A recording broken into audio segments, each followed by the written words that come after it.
My name is Emily Carter. I'm 29, and Christmas dinners in my family have always been less about warmth and more about theater. The house glitters, the table shines, and every smile hides a blade. The turkey is roasted golden, the cranberry sauce gleams, and the jokes are sharp enough to slice through skin. From the outside, the Thompsons look like perfection. Twinkling lights curl around the porch railings. A tree tall enough to brush the ceiling beams sparkles in the bay window. Guests call it magical. But I know better. The magic is for show. Behind it, cracks spread like hairline fractures in fine china. You can ignore them until they cut your finger.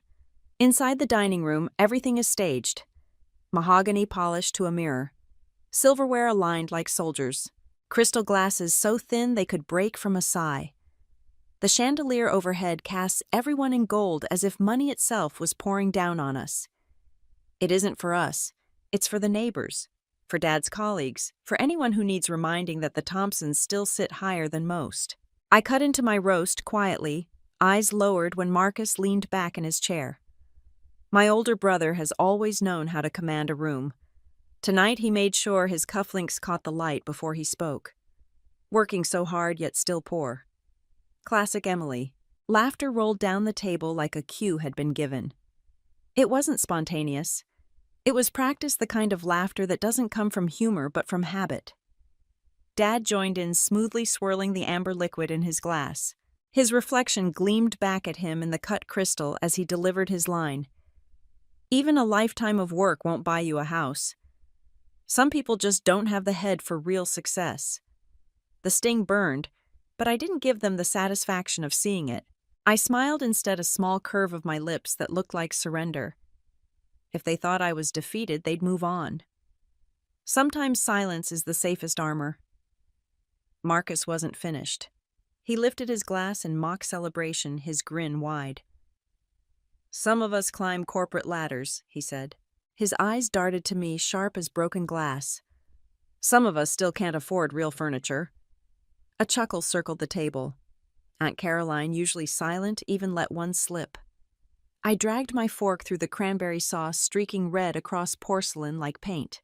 It was the same play every year. Marcus sets the line, Dad approves, the rest follow. But then a voice cut through the script, unexpectedly. "Isn't success measured in more ways than money, Rachel? My cousin, younger than me, is home from grad school in California." Her tone was soft, almost tentative, but it stopped forks midair. Marcus barked a laugh. "Only people without money say that." Dad nodded as if sealing the verdict. "Exactly. Philosophy doesn't pay bills. Neither does whatever Emily's doing these days." My name lingered heavy sour. Rachel's eyes flicked toward me, apologetic but searching. She didn't know the story, not all of it, but she knew enough to recognize cruelty. Marcus leaned forward. His grin sharpened. "You're awfully quiet tonight." "What's wrong, Emily?" "Run out of excuses." I raised my glass, let the ruby wine brush my lips, and set it down with deliberate calm. Then I looked at him. Straight on. "Just listening," I said. 2 words, that was all. But they landed heavier than he expected. For the first time all night, Marcus shifted in his chair. Just slightly. Because I wasn't just listening. I was storing.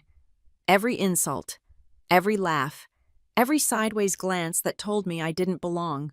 The conversation restarted, relieved to slide back into familiar rhythm. Marcus launched into a story about his firm. Dad nodded proudly. Mom fussed with her napkin. But at my side, Rachel leaned closer, her voice barely a whisper. "Don't let them get to you. They'll regret it one day." I smiled again, but not the polite, plastered smile I'd perfected all my life. This one was sharper, because she was right. They would regret it. And Christmas dinner was only the beginning. At Christmas dinner, Marcus and Dad mocked me like it was tradition.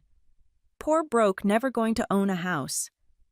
Their words sounded new to Rachel, maybe even shocking. But to me, they were echoes, familiar lines that stretched back years to the very walls of the house we grew up in. People think rivalry begins when careers start, when choices diverge. For me, it started in childhood. 2 kids under the same roof, but treated as if we lived in different universes. Marcus, the golden sun, and me, the quiet reminder of what not to become. Our staircase wall was a museum of Marcus's success. His report cards, framed in polished wood, his basketball photos lined up like trophies. Guests would pause, nod, congratulate my parents on raising such a fine young man. My own report cards, folded tucked away in a drawer. Out of sight, out of mind. When I was 12, I won a statewide art contest. My drawing hung in a gallery downtown. I remember clutching the ticket stub, running home with cheeks warm from pride. Mom glanced, smiled politely, and said, "That's nice, Emily. Maybe next year you'll do something practical." Practical. That word shadowed me for years like a leash no one admitted was there. Marcus never needed to chase recognition. It arrived on a platter. At 16, he made varsity basketball. Dad invited neighbors to watch, cheering, as if Marcus had already made it to the NBA. When he scored high on his SATs, champagne flowed in the kitchen.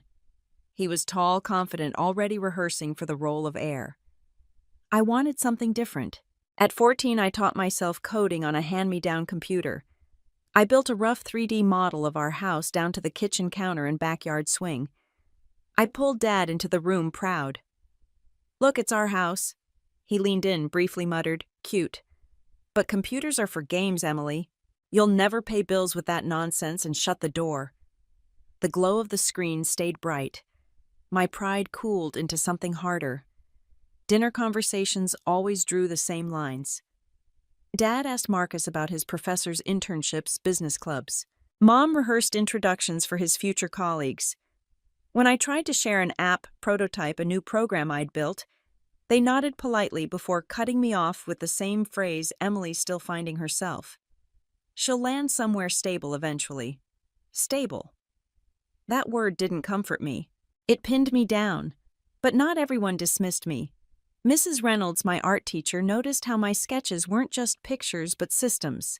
She told me, "You think in patterns, Emily. Don't let anyone tell you that doesn't matter." Her encouragement lit something inside me, something my family had never seen. And then there was Jake, the boy next door. He wasn't my best friend, but he was the first peer who believed. While Marcus practiced free throws, Jake sat cross-legged beside me on the floor. I showed him a VR sketch of a fantasy park I'd designed. He slipped on the headset, looked around, and grinned. "This feels like the future, Em. Don't stop." His words stuck longer than my father's dismissals, even if I never admitted it. Still at home, those voices were drowned out by louder ones. I remember being 16, sketchbook in hand, when I overheard Mom on the phone. "Emily's creative, but Marcus will carry the Thompson name forward." I froze in the hallway, her words tightening around my chest. That was the moment I understood my role had already been written. Marcus was the rising sun. I was the fading background. Senior year widened the divide. Marcus opened his Harvard acceptance letter in the living room. Dad popped champagne. Mom wept with joy. Relatives called to congratulate. The house pulsed with pride. That same week, I received my own letter, an internship offer from a small tech incubator in virtual reality. My hands shook as I showed it to Dad. "They think I could really contribute." He barely glanced. Virtual reality. "Emily, stop chasing fads. Apply to business school like your brother. That's what real success looks like." His tone was final. No champagne. No applause. Just silence. But I didn't throw the letter away. I folded it neatly and slipped it into my journal. Proof. Proof that someone out there believed in me. That I wasn't invisible everywhere. Years later at family dinners, the script stayed the same. Marcus boasted about contracts, promotions, houses. The table lit up with applause. Then my eyes turned to me. Someone would tilt their head and ask, "So, still doing your little hobby?" The laughter was polite but sharp.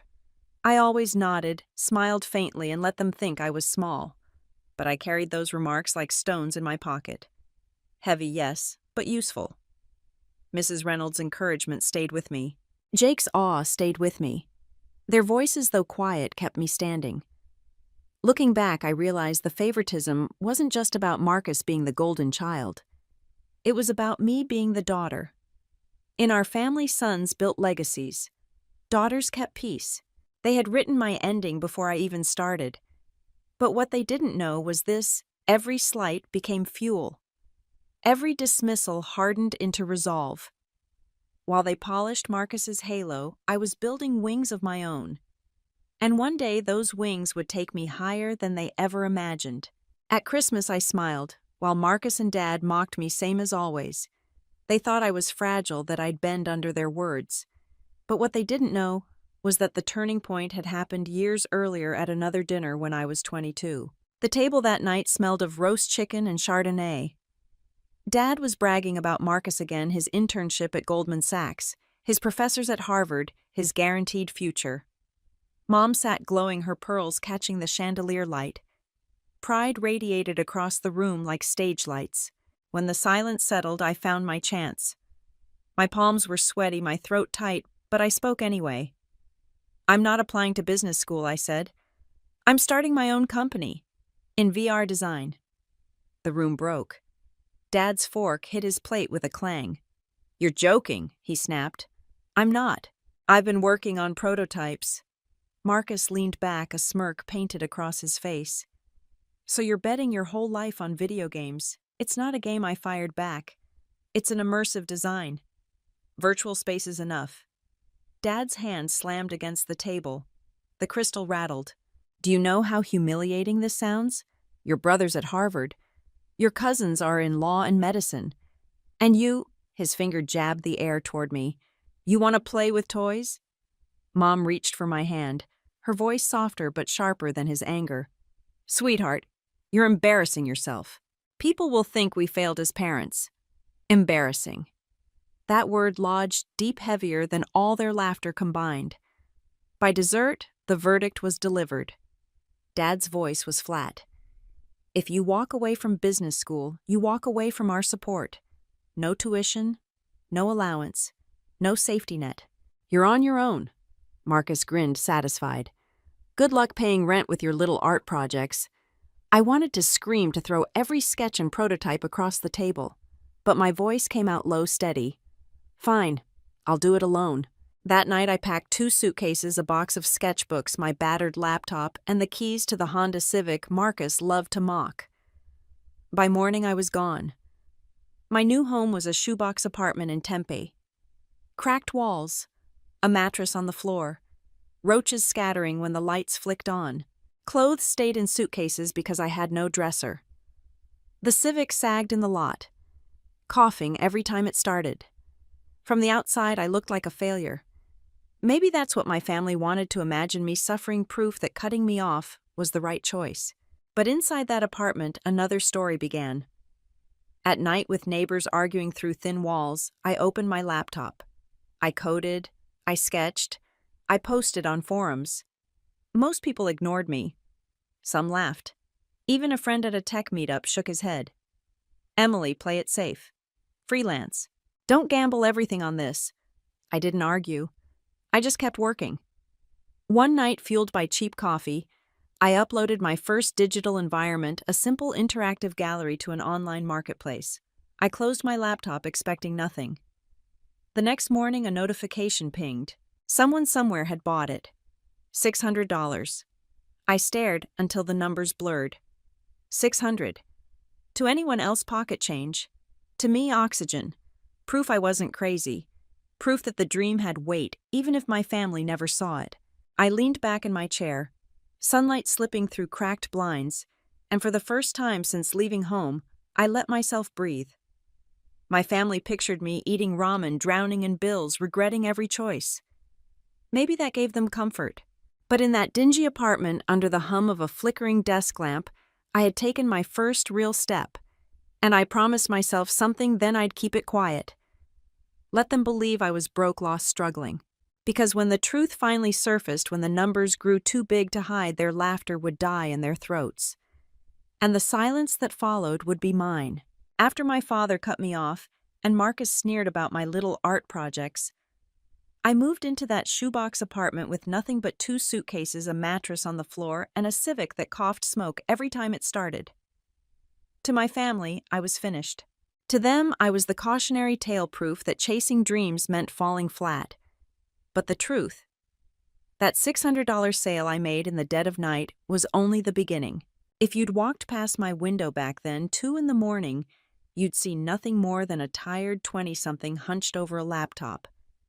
But inside, I was building. Worlds, ideas, futures, no one else could imagine. Pizza boxes stacked in the corner. Coffee cups lined up like trophies. My laptop wheezing its fans, screaming like it was about to explode. Outside, sirens wailed and neighbors argued. Inside, I kept coding, sketching, testing prototypes no one had asked for. 6 months later, I scraped together $50 and signed up for a local startup fair in Phoenix. That was my shot. My entire budget bought me a folding table, a flimsy banner from a copy shop, and the right to stand among polished booths with investors strolling by. I put on my one decent blazer from a thrift store and set up my beat-up laptop. The demo was glitchy, the resolution fuzzy, but it was mine. The first investor leaned in, headset barely covering his hair gel. Within 10 seconds, he chuckled. "This looks like a toy, not a business." He didn't even take my card. Another man crossed his arms, tried the headset, lasted 30 seconds, then pulled it off with a laugh. "VR art, nobody's paying real money for fake paintings." He tossed my flyer back at me like it was trash. I smiled politely, but inside I burned. By noon, my booth had gone invisible. Investors streamed past eyes, pulled to shinier banners, slicker pitches. Even Jake, an old friend who had agreed to help, was losing faith. "Emily," he whispered, "maybe they're right. Maybe it's too niche. You're smart. You could still get an MBA, join a real company." His words cut not because he meant harm, but because for a second I almost believed him. What if Dad had been right? What if this was just a phase? Then just after lunch she appeared. A woman in her 50s, neat blazer, sensible shoes. Quiet confidence that filled the space more than the investor's swagger ever could. Without a word, she put on the headset. She walked slowly through my gallery, an immersive space of sculptures and surreal landscapes. She lingered, head-tilting, eyes narrowing, as though she could see something no one else had seen. When she finally pulled off the headset, her eyes shone. "How much?" she asked. I blinked. "Excuse me, I want to buy this whole collection. Name your price." Jake froze, his mouth hanging open. My throat went dry. I had prepared a dozen pitches, none for this moment. Somehow I managed to stammer a number that felt impossibly bold, $220,000. She didn't flinch. She nodded. "Send me the paperwork." By the end of that afternoon, the contract was signed. Just like that, my work was no longer theory. It was business. Jake stared at me as though I'd pulled off a miracle. "You actually sold it," I laughed, shaky adrenaline buzzing in my veins. "Looks like I did." But that night, driving home in my sputtering Civic, I didn't call my parents. I didn't text Marcus. To them, I was still the broke daughter wasting time. And I wanted to keep it that way. Because the longer they underestimated me, the sweeter the reveal would be. One deal turned into 3, 3 into 10. Within 2 years, I had contracts worth millions. Still, I kept the same Civic, the same apartment, the same thrift store jeans. At family dinners, I let them pay for meals, let them believe I was a failure. It was a mask I wore so well they never thought to question it. But back in that cramped apartment, the numbers on my screen told a different story. I was climbing, quietly, steadily. And one day the mask would come off. When it did, they wouldn't just see me succeed. They'd realize I had been winning all along right under their noses. Every visit home followed the same script. Polished cars in the driveway, crystal glasses clinking in the dining room. Marcus at the center, as if the table was his stage. My parents kept the spotlight on him, proud of their heir. He strutted in with a briefcase like a trophy tie, perfectly knotted confidence spilling over before he even sat down. That night, he was already mid-performance when I walked in. "We just closed the biggest deal of the quarter," Marcus announced, sliding his phone across the table so everyone could admire the glowing charts. 9 figures. The firm couldn't have done it without me. Applause. Genuine applause. My father patted him so hard his cufflinks rattled. My mother's eyes glistened like she'd birthed a legend. Aunts and uncles leaned closer, whispering admiration. I slipped quietly into my chair. No one noticed. No one asked. When the excitement died down, Aunt Caroline turned to me. She tilted her head, her voice honeyed. "So, still doing your little hobby, Emily?" My fork stopped midair. Hobby. That word always landed like a stone. I forced a small smile. "It's not just a hobby. I've been building virtual environments working with design systems," Marcus cut in with a laugh. "Virtual reality again. You're still chasing that. Honestly, Em, at this point, it's just cute." Laughter circled the table. Uncle David shook his head, lifting his glass. "Creative spirit, that one. But you can't pay bills with creativity." I pressed the napkin into my lap until the fabric wrinkled. They had no idea. Not one of them had come to my showcases. Not one had clicked the links I sent when tech blogs featured my work. Once, when my startup pitched at a local conference, I asked Mom if she'd come. She smiled gently. "Those things aren't my scene, sweetheart. But Marcus has a big presentation next week. Maybe we can all go to that." And they did. The entire family filled the auditorium cheering like he had just discovered fire. I watched the recording online later, counting familiar faces. Every single one of them. For me, not a single chair was filled. The memory burned now as Marcus poured himself more wine, grinning wide. "One day you'll get serious, Emily. Find something real. Until then, we'll keep cheering you on." He winked. "Everyone needs a hobby." My cheeks heated not with shame, but with something steadier. I wanted to tell them about the contract I had signed that week, one worth more than Marcus's bonus. I wanted to throw it in their faces, but I didn't. Instead, I traced the rim of my plate with my fork, calm and deliberate. Because silence wasn't surrendered. It was storage. Later that night, back in my apartment, I sat at my desk. Contracts sprawled across the table, numbers glowing on the screen. The city outside was quiet. Inside, I was alive, fingers flying across the keyboard. Marcus's laughter echoed in my head. Aunt Caroline's syrupy question. Uncle David's smug dismissal. Mom's polite refusal. Each word replayed, each one a wound. And wounds, if you're careful, can harden into armor. I leaned back, rubbing tired eyes, and whispered to the empty room. "One day you'll regret this. Because they wouldn't just see me succeed. They'd regret not standing beside me when they had the chance.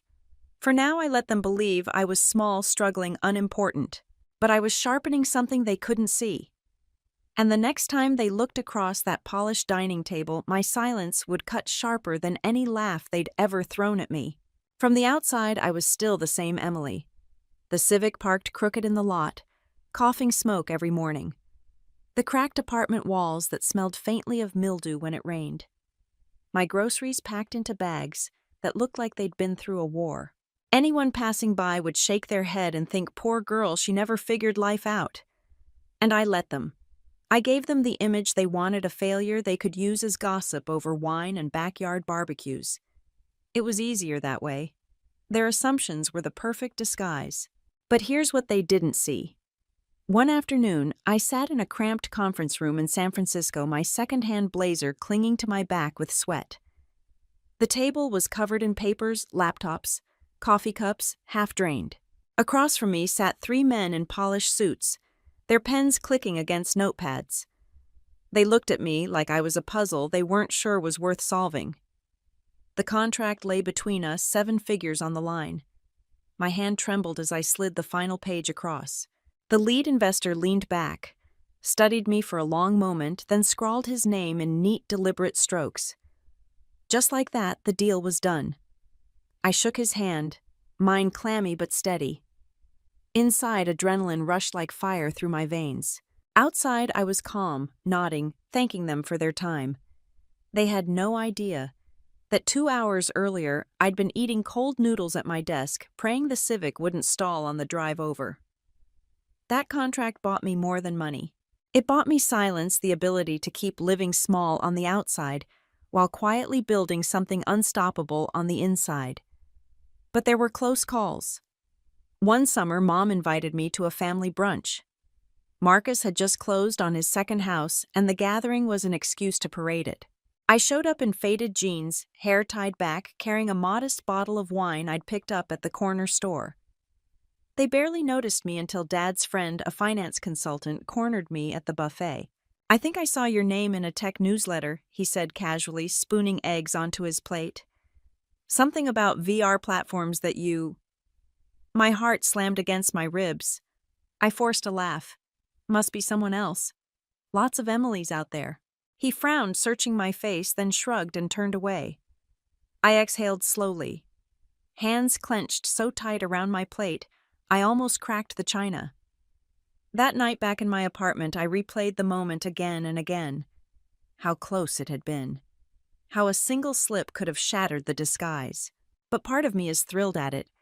The secret was growing too big to contain, and some reckless corner of my soul wanted them to find out. Just not yet. Then came the email. It was past midnight, my laptop balanced on the wobbly desk I'd bought from Goodwill. The screen glowed against the dark room coffee cups stacked like a skyline around me. I was scrolling through project updates when the notification pinged. Subject: "Congratulations, Emily." I clicked, half expecting spam. But there it was. Forbes. "You've been selected for 30 under 30. I read the words once, twice, 3 times. My hands shook so badly, I had to grip the edge of the desk. My name, in black and white, attached to the kind of recognition people built whole careers chasing.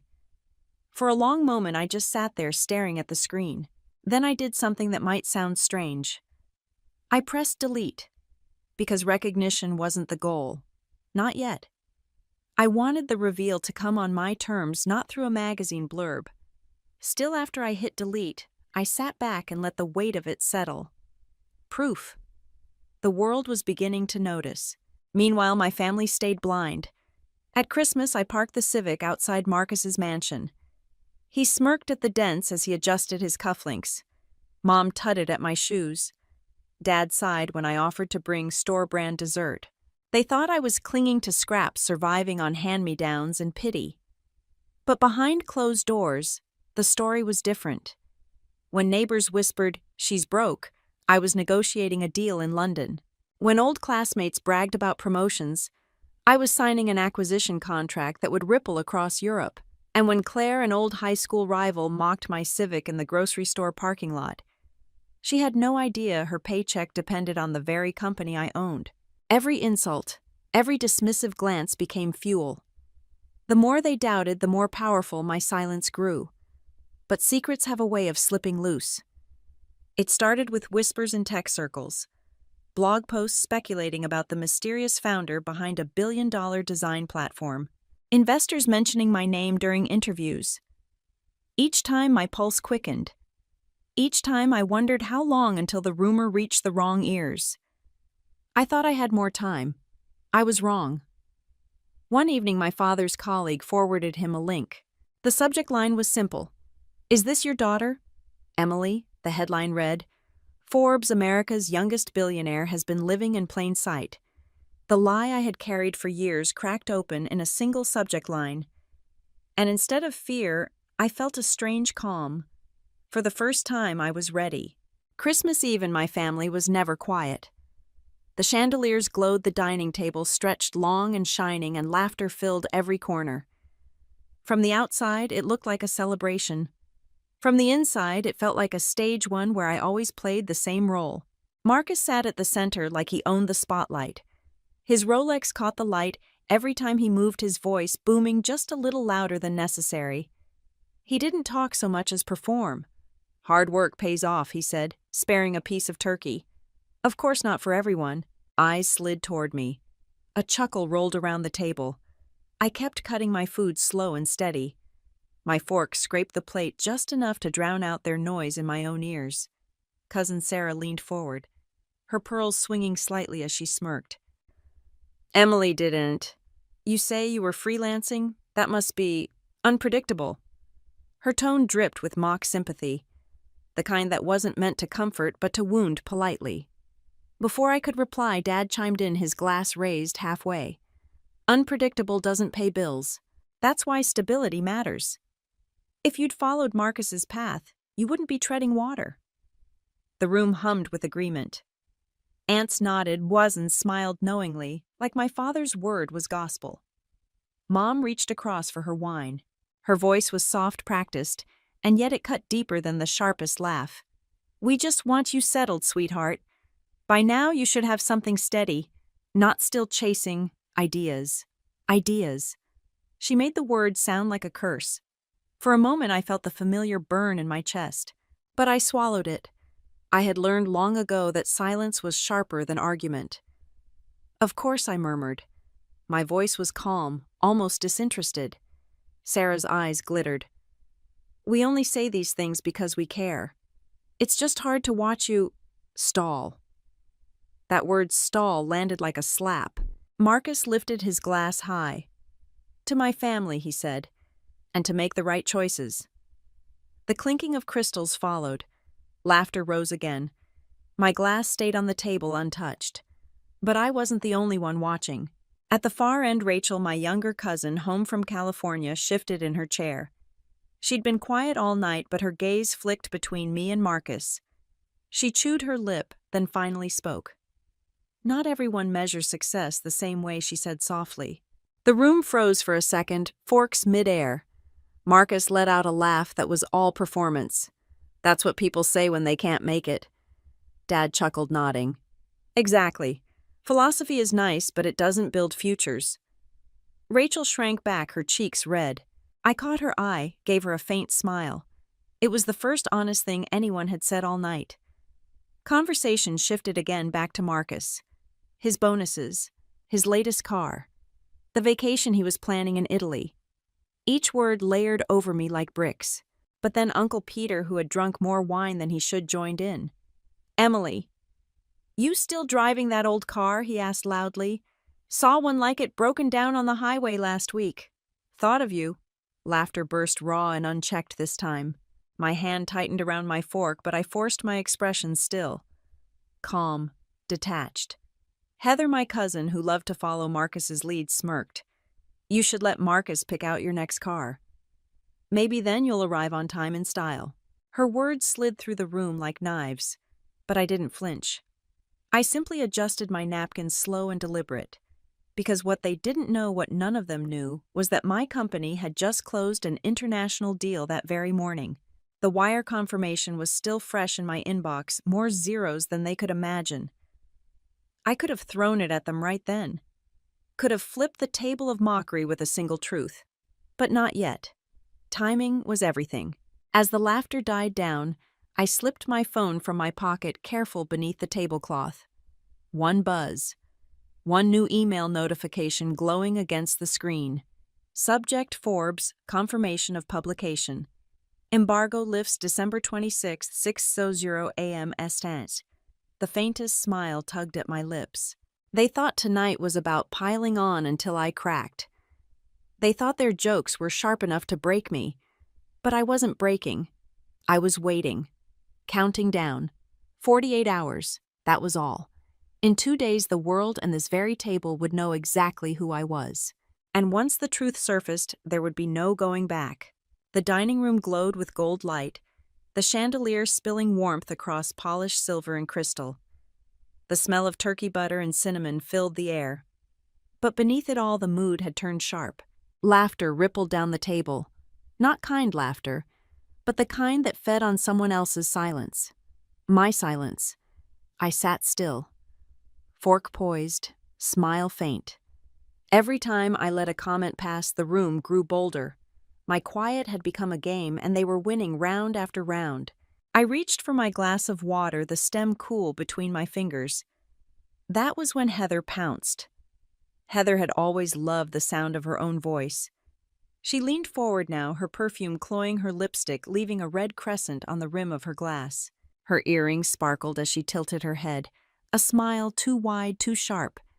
"So tell me, Emily," she said, her voice pitched to Carrie, "how can you even afford to be here tonight?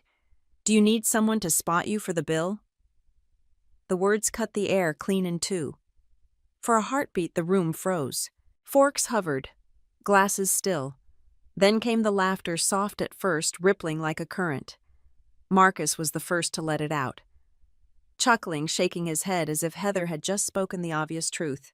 Dad smirked, that familiar smug curve of his lips he wore when he thought a point had been proven without argument. Mom sighed, long and dramatic, her tone heavy with theatrical disappointment, and then it spread. Uncles, aunts, cousins, one by one, they joined in until the sound was unified, a chorus of pity disguised as amusement. Heather twirled her wineglass earrings, catching the light like tiny blades. "I mean, with the way you've been living," she added, voice honeyed and cruel, "we just don't want you overextending yourself." "Right, Marcus." Marcus leaned back, smirk, never faltering. "She's always been resourceful. I'm sure she'll scrape by somehow." The laughter came louder this time, less restrained. I let my eyes move around the table face by face.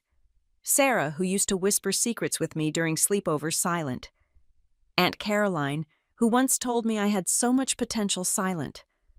Not a single voice rose in my defense. I was alone, cornered, cast as the broke cousin who should be grateful just to sit at their table. But the heat in my neck wasn't shameful. It was resolved. I placed my glass down carefully, fingers steady as I folded my napkin on my lap. Let them think they'd broken me. Let Heather revel in her petty triumph. They thought this was the punchline. The waiter appeared, then moving gracefully between chairs, a tray of champagne flutes balanced effortlessly in one hand. He set a glass before Heather, then Marcus, then paused at me. His gaze held mine, a fraction too long, eyes flicking with recognition. "Refill," he asked, voice polite, but there was something behind it, something that made my pulse quicken. I nodded once, measured. The fizz of champagne bubbled into my glass, the sound barely audible over the hum of laughter. Heather leaned back, satisfied. Marcus lifted his glass, smug as ever. Dad tapped the table like a gavel, closing their mock trial with silent approval. To them, the case was closed. I was guilty of being less. Always less. But the waiter lingered. He leaned slightly closer as he set the bottle down, his words meant only for me. "Congratulations, Miss Carter," he whispered. The Forbes article went live early. For a split second, my breath caught. Not from shock, the timing, the precision of it. The universe is handing me a spark in the middle of their darkness. I looked down at the golden fizz rising in my glass, then back at the faces around me. They were laughing, still blind to the ground shifting under their feet. And slowly, deliberately, I smiled. A smile Heather didn't understand. A smile Marcus couldn't mock. I raised my glass, finally joining their toast, though not for the reason they thought. They believed they had destroyed me, reduced me to nothing. They thought Heather had won the night. But none of them knew the truth. Not yet. And by the time dessert reached the table, the whole world would know exactly who the real joke was. The echoes of Heather's laughter still clung to the air, sharp and lingering, even after the room had moved on to their side conversations. My hand rested calmly on the stem of my glass, steady, unshaken. They thought they had finished me. They thought I was cornered and humiliated. But they didn't know the ground beneath their feet was already shifting. The sudden vibration against polished mahogany cut through the chatter like a blade. A phone buzzing on the table. Marcus's phone.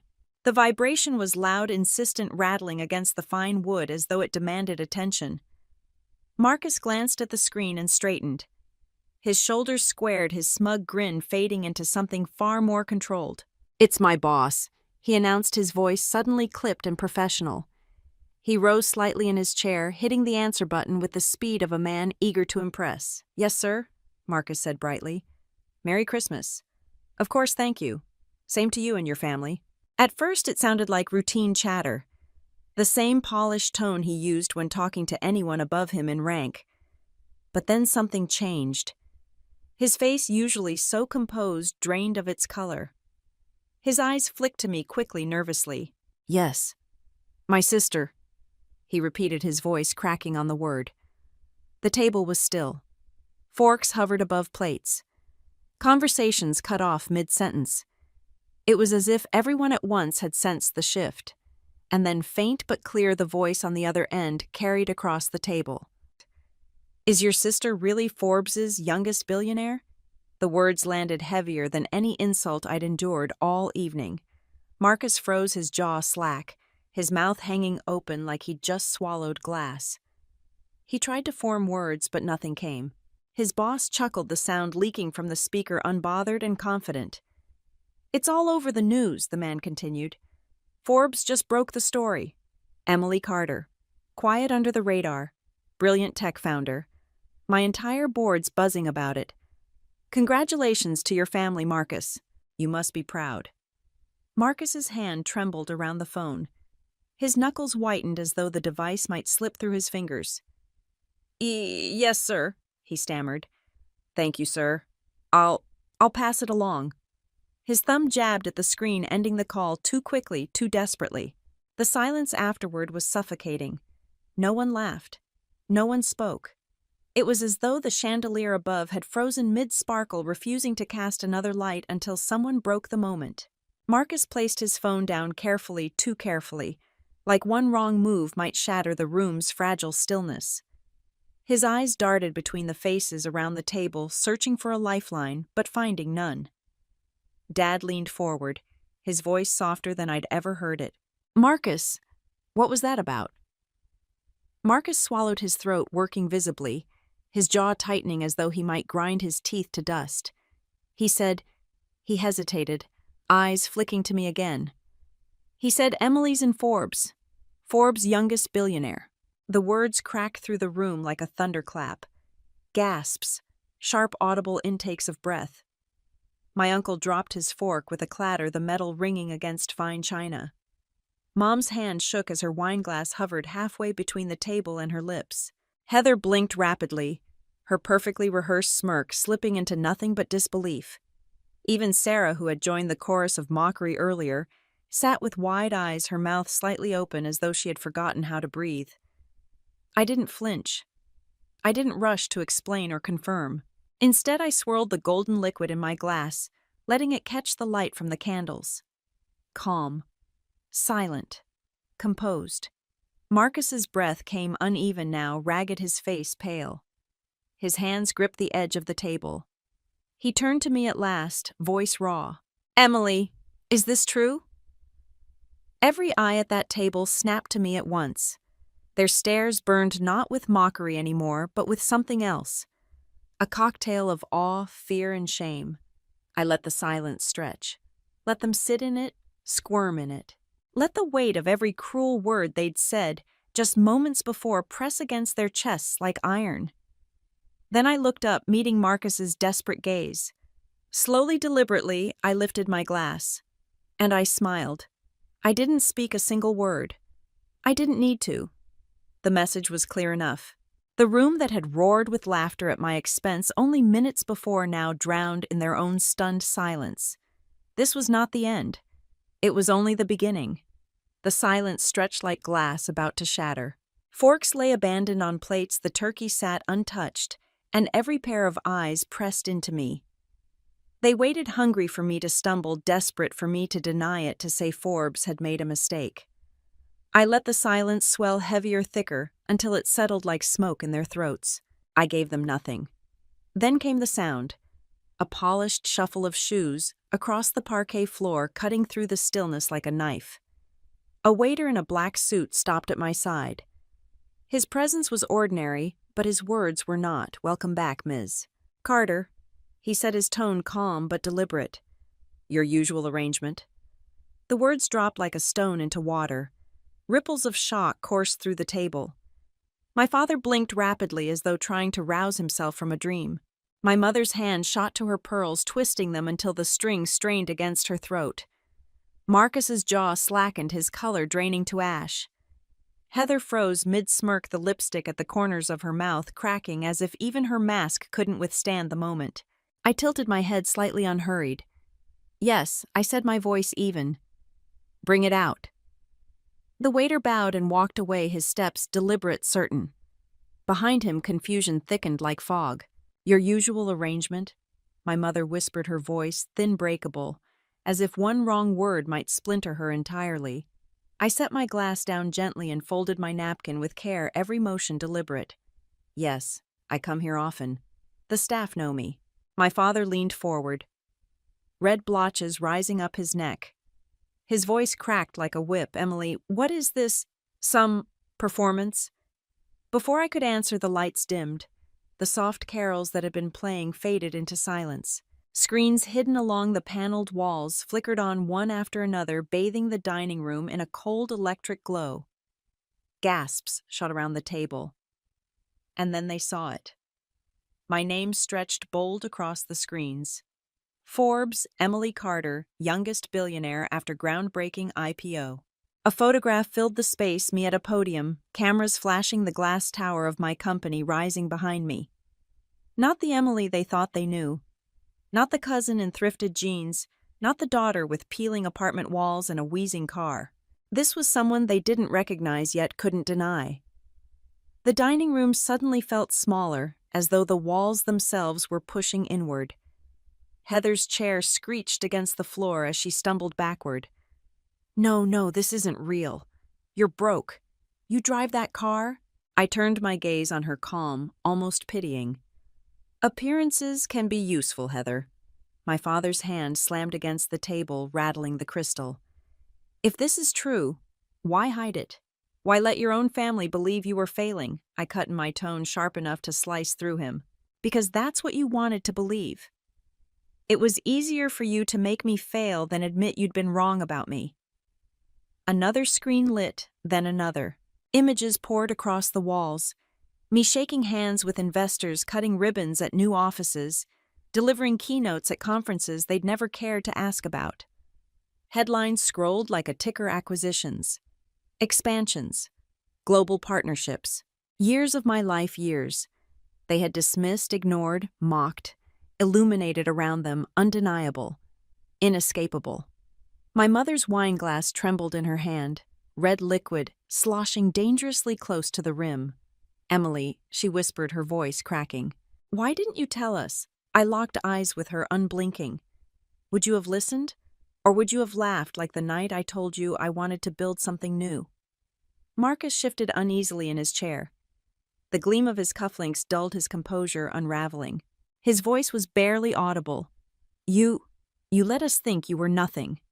I leaned forward, my words slow and deliberate. "No, Marcus, I didn't let you think anything. You chose the story you liked best, the one where you shone brightest, and I stayed small. That choice was yours." The weight of my words pressed down on the room, heavier than any headline. The silence no longer buzzed with disbelief. It throbbed with shame. And then the waiter returned, carrying a single bottle cradled with reverence. The label caught the chandelier's glow, golden letters shimmering. My father's breath hitched, recognition dawning. He knew what it was. He had spent years boasting about bottles like this one's he could never even touch.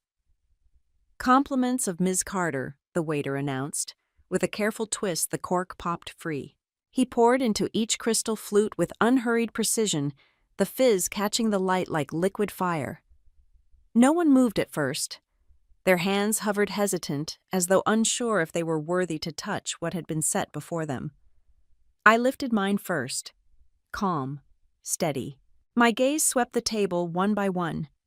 My father, fists tight around the silverware, anger masking fear. My mother, eyes shining with tears she didn't want to shed. Marcus, pale and small, stripped of his bravado.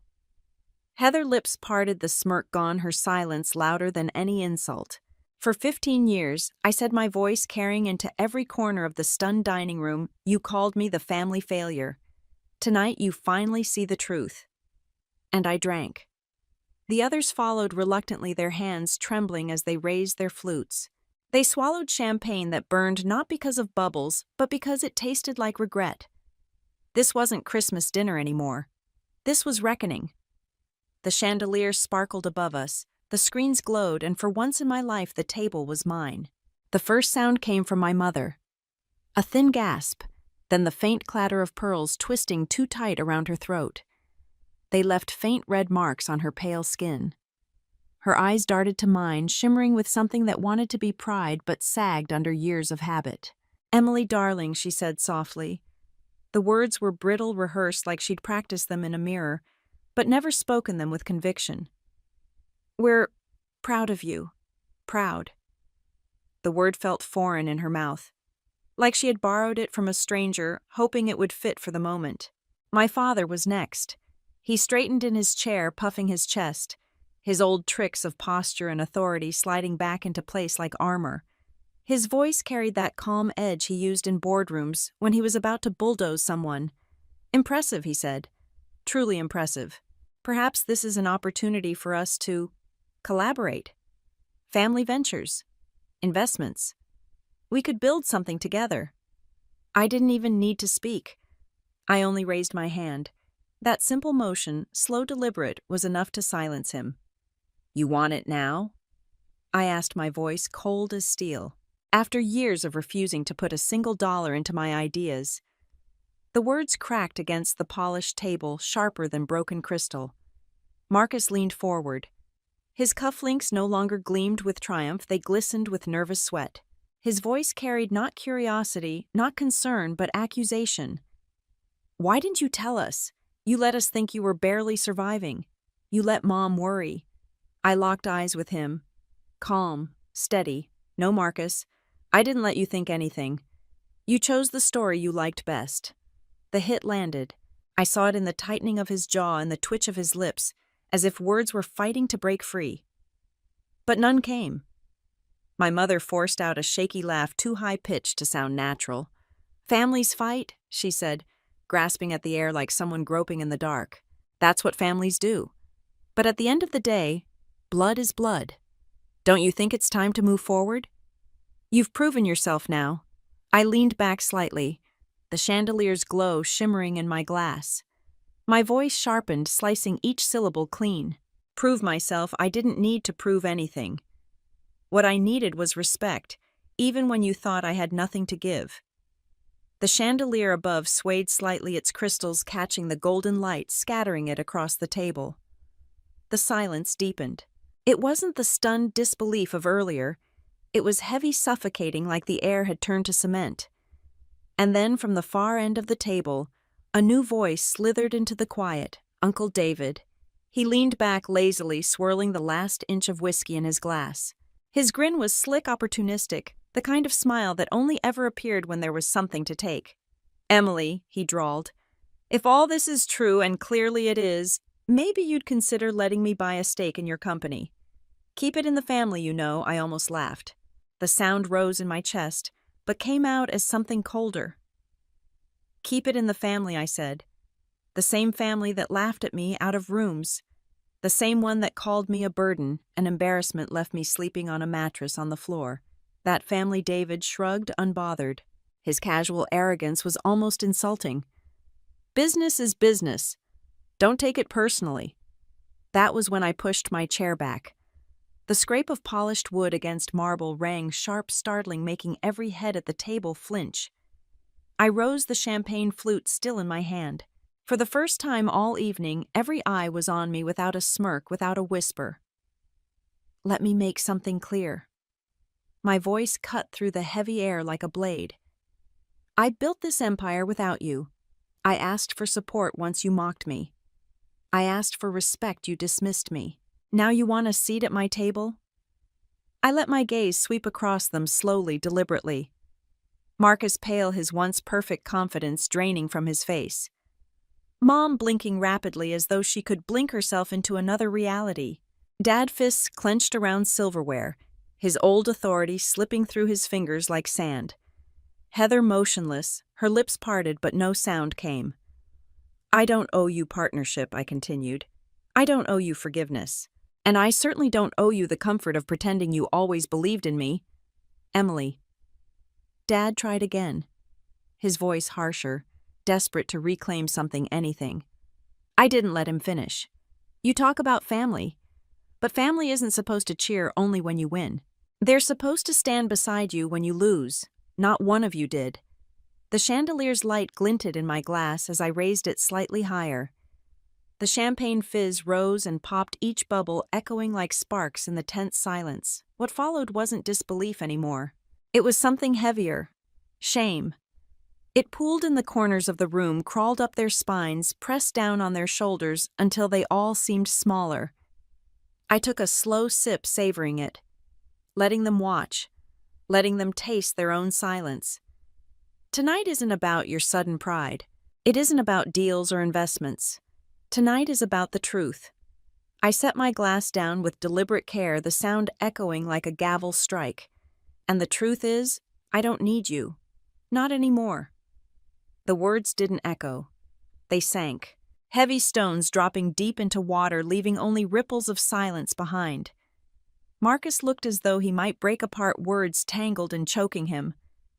Heather avoided my eyes, her hands stiff in her lap. My parents, who once towered over me with judgment, now looked small, shrinking into shadows of the roles they had written for me. I leaned back, letting the tension breathe, letting it settle just a little deeper into their bones. Then I added almost casually, "And tomorrow the rest of the world will know too." No one moved. Not even the chandeliers dared sway. The air itself felt fragile, as though one breath might shatter it. The same family that had once thrived on mocking me now sat shackled by silence, caught between disbelief and the dread of tomorrow. For the first time at that table, I wasn't an outsider. I was the only one in control. I didn't wait for another excuse, another plea, another attempt to rewrite history.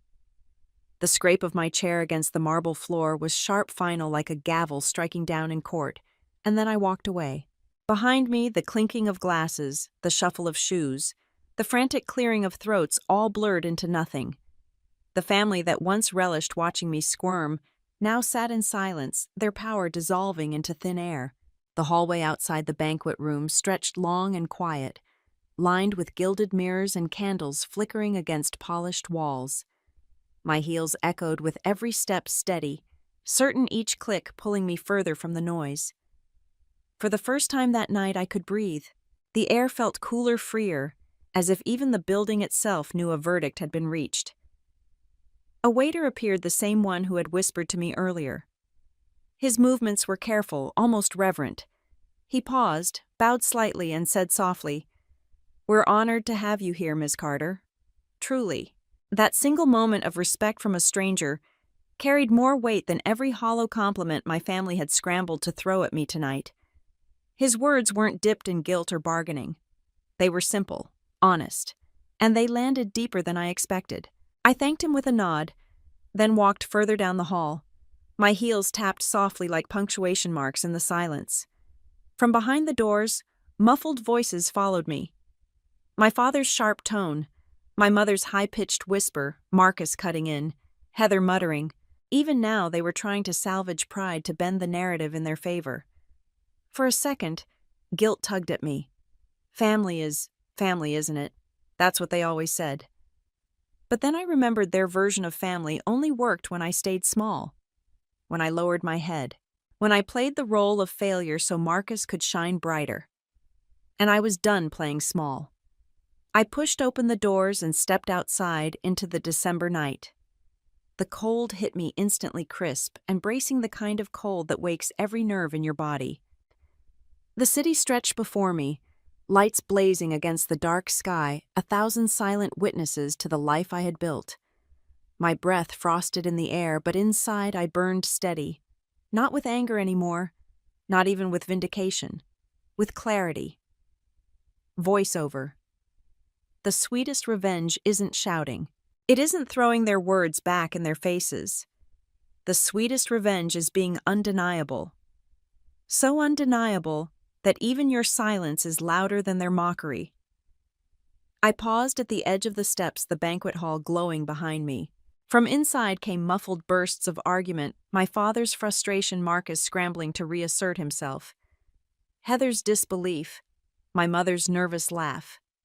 They were unraveling without me even being in the room, and I knew I didn't need to walk back in there. They already knew. The balance had shifted forever. My driver stood waiting by the sleek black car parked at the curb. He pulled open the door with a respectful nod. The warmth from inside spilled out, but I lingered on the sidewalk a moment longer, the cold wrapping around me like armor. I glanced back at the glowing windows of the hall. Behind them, my family could twist the story however they liked. They could whisper excuses, point fingers, rewrite history. But none of it mattered anymore. The truth wasn't in that room. The truth was out here with me, in the empire I had built. In the contract signed, the IPO celebrated the headlines already circling the globe. In every sleepless night, I had turned into something solid, undeniable mine. I slid into the back seat, the leather soft beneath me. The driver shut the door and the sound was quiet but final, like sealing the past behind me. The car pulled forward, headlights slicing through the night. Streets blurred past holiday lights, strung across avenues, shop windows dressed in glittering displays, strangers bundled in scarves, their laughter fogging in the air. Life moved forward, and so did I. For the first time in years, I smiled. Not the careful, measured smile I used at family dinners. Not the sharp smile of survival. A real one. Unburdened. Steady. Rachel's voice came back to me, my cousin, the only one who had whispered the truth at that table once. "Don't let them get to you. They'll regret it one day." She was right. They regretted it now, sitting in that banquet hall, scrambling for words they should have spoken years ago. And as the city opened wide ahead of me, endless and alive, I knew this was only the beginning. Voiceover. "So let me ask you, if your family doubted you, dismissed you, mocked you, what would you do when you finally rose? Would you forgive them? Would you let them rewrite the story they once used against you? Or would you let your success speak louder than their laughter?"